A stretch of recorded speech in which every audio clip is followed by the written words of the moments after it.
On April 22, 2025, in the Indian-administered region of Kashmir, several militants targeted a resort near Pahalgam, killing at least 28 and wounding 17 others.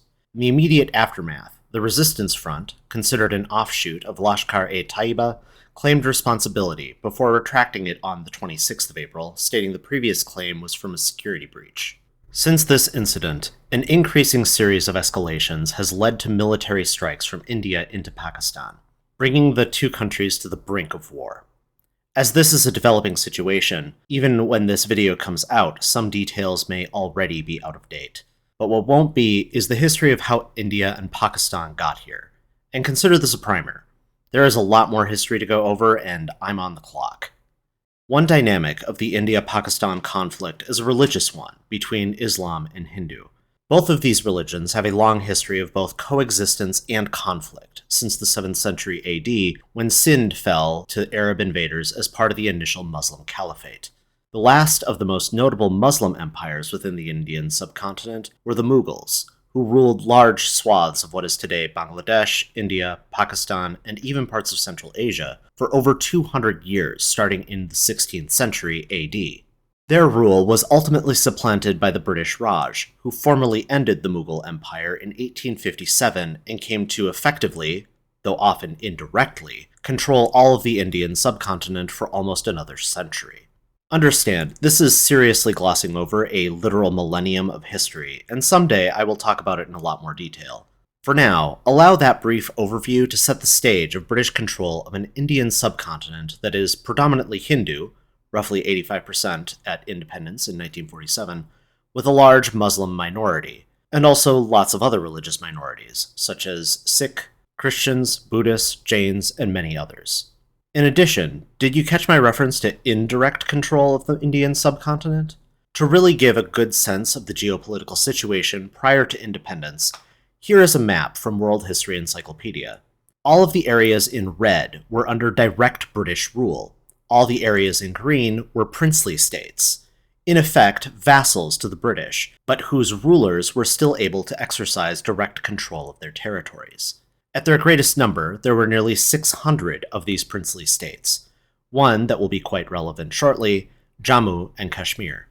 By the 1940s, there had already been decades of effort by Indians, Muslim and Hindu alike, to throw off the yoke of British imperialism. In the aftermath of World War II, it had become clear the United Kingdom would not be able to maintain control of the Indian subcontinent. The question then was what independence would look like. The answer was messy. The main options on the table were one united India or a divided Muslim India and Hindu India. The implication here is all those princely states would be absorbed by one or the other. After the partition plan was officially proposed, the British actually didn't force the issue on the princely states, merely encouraging them to join either India or Pakistan. There were some provinces that were split between the two new countries, the most notable being Punjab and Bengal. The former, which left Punjab's Sikhs as a people, split across both countries with an impassable border between them. A story for another time.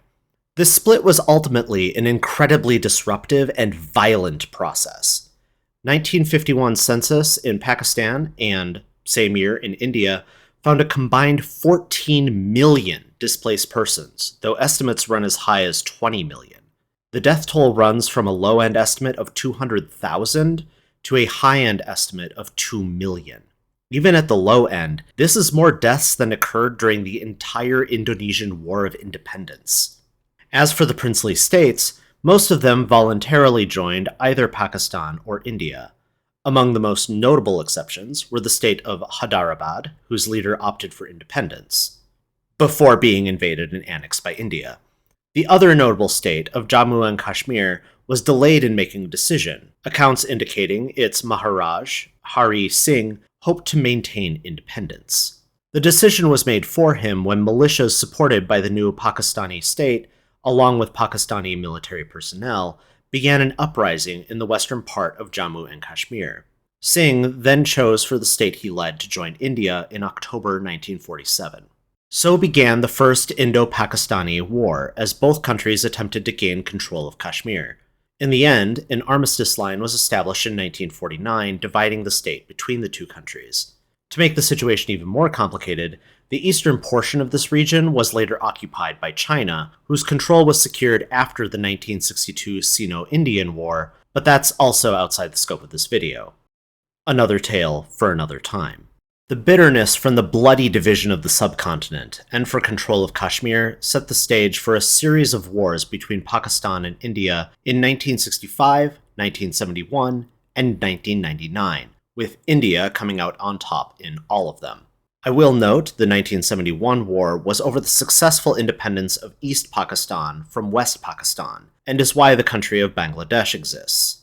There have also been over a half a dozen border incidents in the Kashmir region in just the last 20 years, alongside an insurgency within India-administered Kashmir since the 1980s.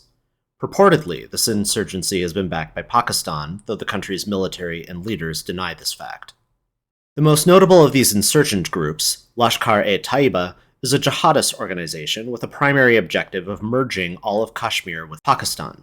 As of January 2009, they claim to be pursuing this objective without resorting to violence, though they maintain a strong network of fighters, many of whom fought alongside the Taliban in Afghanistan.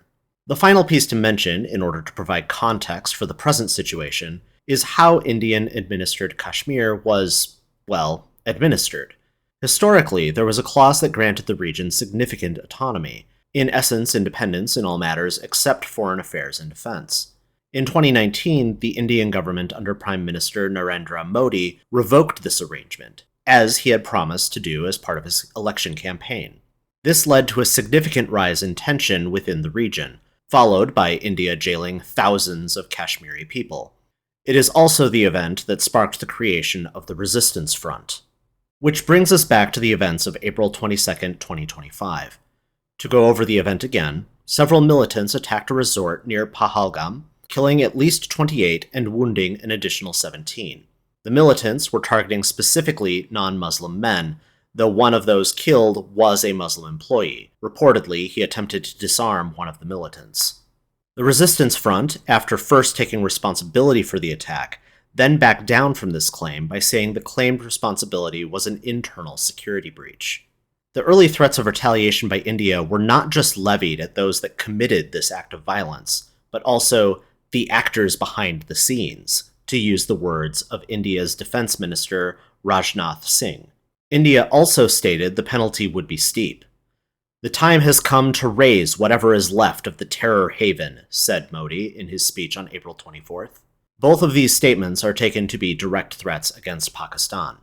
Now, I said way at the beginning of the video that the Resistance Front is believed to be a splinter faction off Lashkar-e-Taiba, and just a minute ago I mentioned how that group had backing from Pakistan. That is the justification India is using to blame Pakistan for what happened on April 22nd. The first official move that India actually made was on the 23rd, but it wasn't with bombs or missiles. It was with water. India announced they were suspending the Indus Water Treaty, first signed in 1960, which is a treaty that allots control and water rights of the Indus watershed between India and Pakistan.